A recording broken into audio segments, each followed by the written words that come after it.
So I took a sample data set right here. Okay, folks, for the part 2 of week 4 assignments, there are 2 hypotheses that you need to test. One is for the TIQ, and another one is for the service time. So those are 2 different t-tests. And I'm going to walk you through for each of these tests by using a sample data set. But you should be using the data set from here called center waiting time data set. You're going to be using this data set, okay? So let's go for it. Sample data set to show you. So you can see Q time is in column C for P, T. So here I copied and pasted the question right on the Excel page, okay? So what you're trying to do, if the company should allocate more resources to improve its average time in queue, and you're going to test the PT protocol. So I have the data for PE and PT. So PE is a sample data set, okay? So for PE, I have from 28, cell 28, C28 to C52. So I calculated the parameter that you need to use. This is the average, the formula that I use, 28 to 52, C column. This is the standard deviation, 28 to 52, and this is the count, number of observations that you have. So I calculated this, and I'm going to use it for this formula. So let me delete those. Okay, so you're going to use the z-test formula, x bar minus mu. Oh, first of all, let's go to the hypothesis. So your first step is to set up the hypothesis. Your null hypothesis is Q time, average Q time is greater than 150, and alternate hypothesis is the average Q time is less than 150. This is what you are testing. This is what you are testing. So your test is going to be a left-sided test. So how do you determine this value? This is called critical value. You use the formula NORMSINV 0.05, left-sided test. And when you use this formula, you get the value of negative 1.65, negative 1.65. So you're going to do the calculation based on your sample, So in step 3, you are going to do the calculation. So you can see 142.92, 142.92 minus 150. 150 comes from here, 150. And they divided by standard deviation squared, which is variance. So this is the standard deviation, STD, and the square is this, divided by 25, And so that's how I put the numbers here. So now let me show you how I did my calculation. I have done the top part first. So what I did, I said equal to 142.92 minus 150. Enter. So I got negative 7.08, negative 7.08. Okay? So for the denominator, square root of this. So the formula is equal to SQRT, left parenthesis, and then standard deviation squared, this square. So I'm going to say 1.67, oh no, 167, sorry. 167.76 square divided by square, and then you can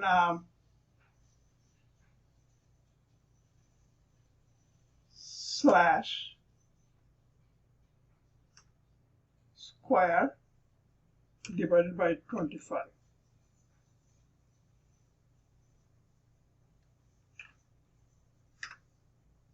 $33.52. So let's do it separately, step by step, and then to make sure that calculation is absolutely correct. Okay, I'm going to do this first. Equal to 167.76 to the power 2. Okay, I got it. Now let's divide this by 25. I got this. Now take the square root, equal to SQRT square root of this number, the parentheses. So I got 33.52. The reason I did this step by step is sometimes Excel formulas are weird. They give you wrong answers for some reason. Okay, anyway, now I'm going to do this divided by that. That means this divided by that. So I'm going to write down equal to this divided by that. Negative 2.11. Negative 2.11. Okay. Now remember, you are going to use your own data set. My data set is a sample data set, but your data set is going to be a larger data set. So these numbers are going to be different for you.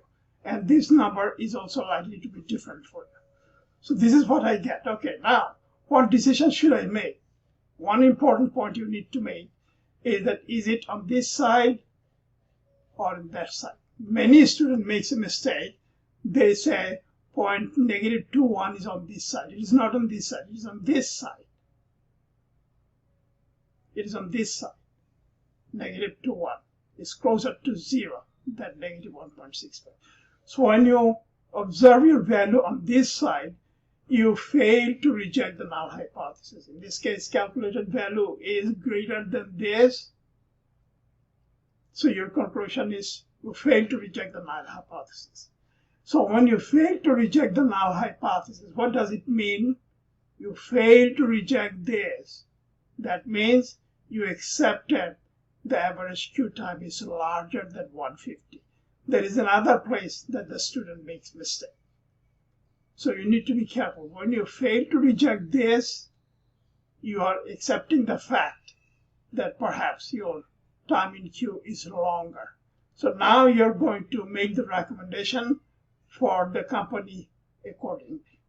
Okay? All right. Now, for the second question.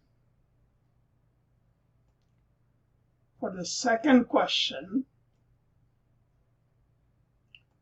I'm going to the Excel page again, and I'm going to go up. Okay, now here is the question. Now they have a new protocol called PE. So now you're going to compare PE and PT. And you want to determine whether, no, this is question 1. Question 2 is here, that you are going to determine if the average service time in PE is lower than PT. So this is your alternate hypothesis. PE is less than PT, and null is PE is greater than PT. This is exactly. This is also a left tail test, and your graph remains the same. And this is your formula. Use this formula. Okay? So this is average of the PE. This is the sample average of PT, standard deviation, and so on. So I have done the calculations on this side. Okay? For PE, I've done now the D column because you're going to now work with service time. Service time is D3, to D27. Okay, so D3, I'm sorry, not D3. It is D3 for PE. Okay, gotcha. D3 for PE, and then D27. Let's double check. D3 to D27. Okay, you got it, D27. So I had D3 to D27. Now the standard deviation and the number of observations. And for PT, you're going to D28. For PT, you're going to do D28 and to D52. D28 to 52. Average D28, 52. Number of observations 28 to 52. Now remember, your data set is much larger than 25. So I'm just giving you an example by using a sample data set. Okay, so going back, now I have these numbers. Okay, I have these numbers. How should I do the calculation? So let me show the calculations again. So PE, so I'm going to do the numerator, PE average, which is equal to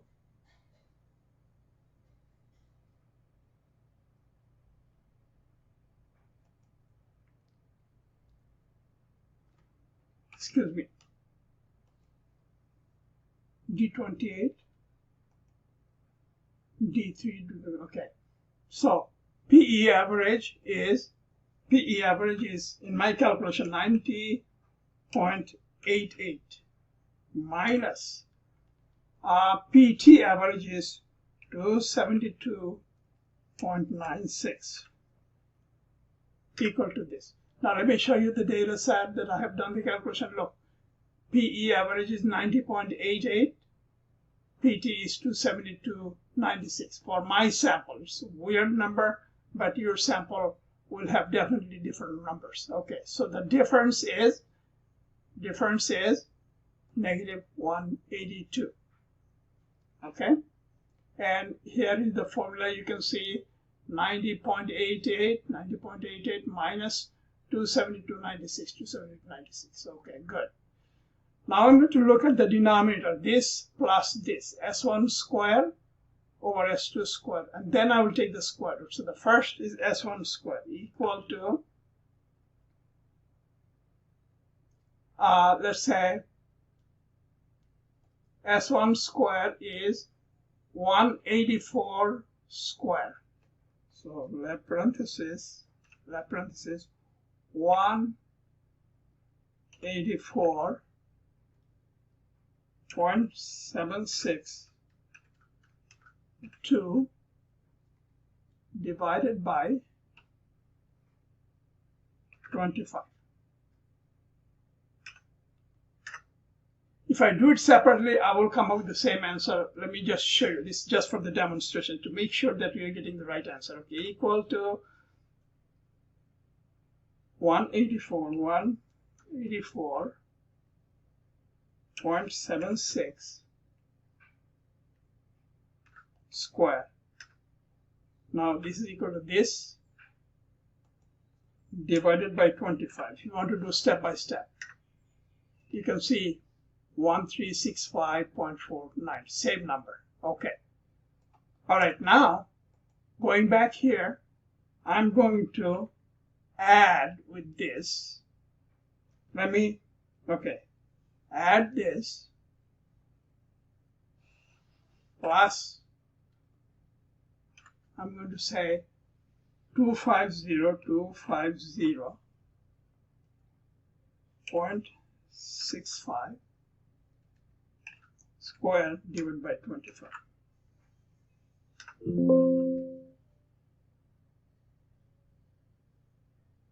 Oh, sorry. This is star.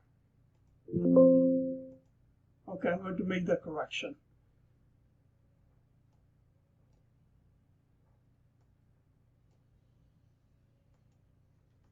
to the power 2 over 25. Right, 3878. Okay, this is a little tricky. So 3878. Now you're going to take the square root. I am going to take you there and then use the formula again. This formula I'm using. So the first one is equal to this minus of that. Negative 182.8, which I got here originally. Okay? And then the second part, I'm going to do before the square root, I'm going to do this square over n1 plus this square over n2. So I'm going to say equal to this square divided by 25 plus this square divided by 25. Enter. 3878.612. 3878.467. See, because I did not take all the decimals. When I did the cell reference, I get more accurate numbers. So either one. They are slightly different, but in this case, when I look at my formula, I truncate it in the sense that I use 1.8476, but there is more than that. 1.746, 36, 598, etc. I did not take care of those. But here, I took care of all of those because the cell reference. I referred to the cell, and the computer went there and read those cells and calculated those numbers. Now take the square root of this, equal to SQRT of that, 62.278. So if I do this one, I'll get a very a number that is close to it. SQRT, parenthesis, right here, 62.277. Right, you can see how close. 62.277 and 62.278. Basically the same thing. So you got your numerator, you got your denominator.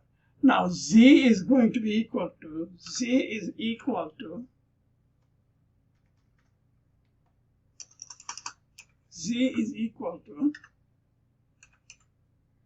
numerator divided by the denominator. Enter. Negative 292. Now what is it? It's right here. Right? Negative 292 is on the left side. It's in the critical region. So you're going to reject the null hypothesis. So if you reject the null hypothesis, you are favoring the alternate hypothesis. PE is less than PT. Okay? If that is the case, then what are you going to do? You're going to reject the null hypothesis. Now, in this case, actually, critical region is negative 1.65. Negative 1.65. 1.65. Okay?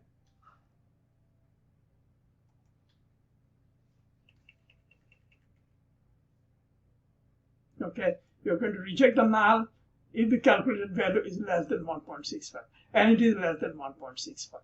So you're going to reject the null, and you're going to make the decision according to your finding. Okay. Now, I have shown you all the steps, and it took me less than 20 minutes. Now, remember, you do not need to produce another document. You can part 1 and part 2. You can just go to the Excel page and create another page, and you can just write your verbiages here in the text box. That will take care of it.